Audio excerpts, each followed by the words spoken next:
2019 চনৰ 10 ডিচেম্বৰত আমি এই জাতীয় শহীদ স্মাৰকৰ আধাৰশিলা স্থাপন কৰিছিলোঁ। সৰ্বানন্দ সোণোৱাল ডাঙৰীয়া অসমৰ মুখ্যমন্ত্ৰী আছিলে। তাৰ পিছত কা আন্দোলন মাজত কোভিডৰ পৰশ এই সকলোবোৰক অতিক্ৰম কৰি আজি আমি এটা সৰ্বাংগ সুন্দৰ অসম আন্দোলনৰ শ্বহীদসকলৰ বাবে উৎসৰ্গিত স্মাৰক এটা অসমৰ ভৱিষ্যত প্ৰজন্মৰ বাবে উৎসৰ্গা কৰিবলৈ পাইছোঁ। ইতিমধ্যে এই শ্বহীদ স্মাৰকৰ বিষয়ে আমি আলোচনা কৰিছোঁ।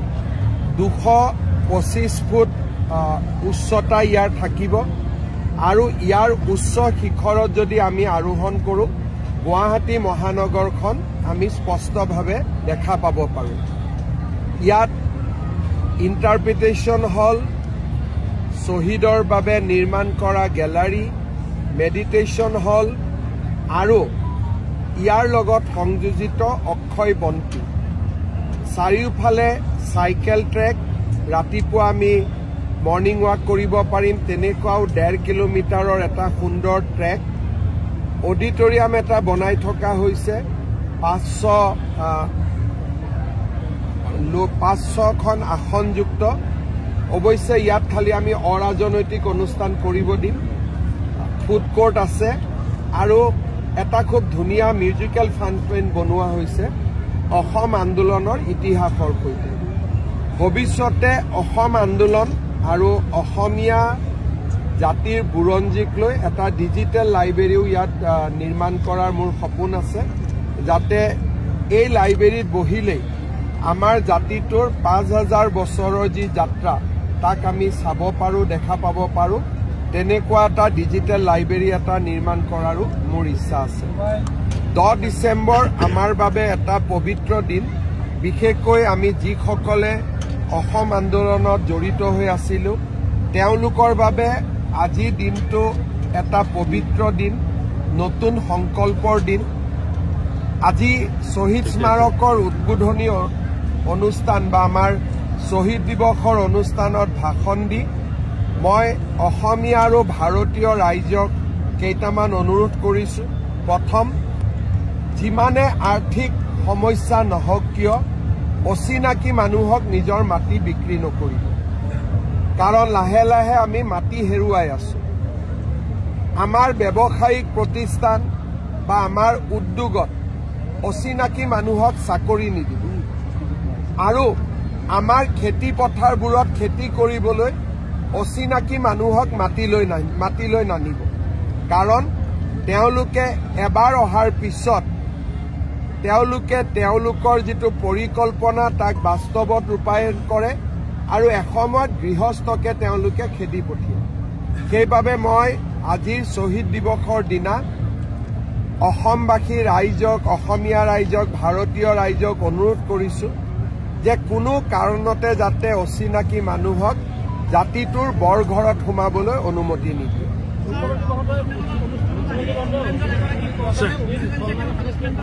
অচিনাকি বুলি কওঁতে তাক ডেফিনেশ্যন দিয়াৰ প্ৰয়োজন নাই। যাৰ ভাষা অচিনাকি, যাৰ সংস্কৃতি অচিনাকি, যাৰ জন্মভূমি অচিনাকি, যাৰ কৰ্ম অচিনাকি, সিয়ে অচিনাকি। যাৰ অসমীয়া বা ভাৰতীয়ৰ লগত কোনো সম্পৰ্ক নাই তেওঁৱে অচিনাকি। অচিনাকিৰ ডেফিনেশ্যনটো অতি চিম্পল, যোন চিনাকি নহয় তেওঁৱে অচিনাকি। আপুনি ভাষণত কৈছে যে যুঁজ এখন হ'ব, অচিনাকি মানুহ বুলি কৈছে, আৰু কংগ্ৰেছেও কৈ আছে যে যুঁজ এখন হ'ব। কংগ্ৰেছৰ যুঁজ হ'ল AGP BJP কংগ্ৰেছৰ যুঁজ। আমাৰ যুঁজ হ'ল জাতিটোক ৰক্ষাৰ যুঁজ। আমাৰ যুঁজখন আমি যুঁজি আছো। 40 বছৰে অসমীয়া জাতিয়ে যুঁজিছে আৰু যুঁজি থাকিব। So it has been 40 years of Assam agitation. মই দেখিছোঁ চাই দিব, মই বহুত বেছি আজি 2টা দিন ইয়াতে ব্যস্ত হৈ আছোঁ। It has been 40 years that Assam agitation martyrs have been recognized, but the challenges that were posed 40 years back still remains. The demographic pattern shift. I think challenge has become more grave. The demographic pattern is changing fast. Today, almost 40% of our total population will be from those who has come from Bangladesh at some point of time. Legalities apart, today Assamese is marginalized in our own land. Our culture is marginalized in our own land. Economy is fast shifting to those people who were never associated with our culture and with our history. So the silence continue, but one good thing is that there is a collective spirit today to face the silence, and I am sure that our new generation will fight, will keep on fighting, and God will bless us, will survive.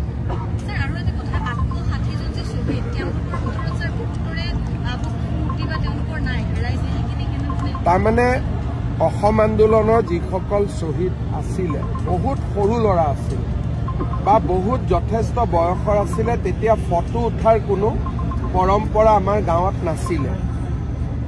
আজি আমি কনকলতা বৰুৱা যিখন photo দেখা পাওঁ, সেইখন হৈছে তেওঁৰ পৰিয়ালৰ নিকটতম, যাৰ লগত তেওঁৰ ফেচ মিলে তেনেকুৱা সদস্যৰ পৰা আমি চাই চাই নিৰ্মাণ কৰা।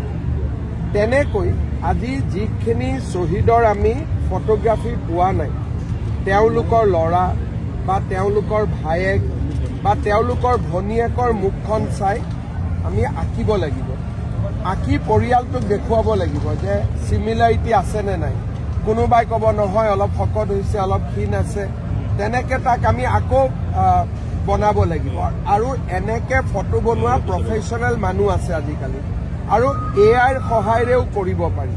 গতিকে এইটো এটা আমাৰ প্ৰজেক্ট হ'ব যে অহা 2-3 বছৰৰ ভিতৰত প্ৰতিগৰাকী শ্বহীদৰ ফটোগ্ৰাফ যাতে আমি ইয়াত লগাব পাৰোঁ, প্ৰতিমূৰ্তি আমি স্থাপন কৰিব পাৰোঁ। হয়তো 100% একে নহ'ব। যোৱাবাৰ মই ইয়াত আহোঁতে মাত্ৰ 200 ফটো আছিলে, পিছত যেতিয়া আমি আহ্বান জনালোঁ আজি 432 ফটো হৈ গ'লগৈ। আজিৰ অনুষ্ঠানৰ পিছত মই ভাবোঁ যে আৰু কিছু ফটো আমি সংগ্ৰহ কৰিব পাৰিম। হ'ব।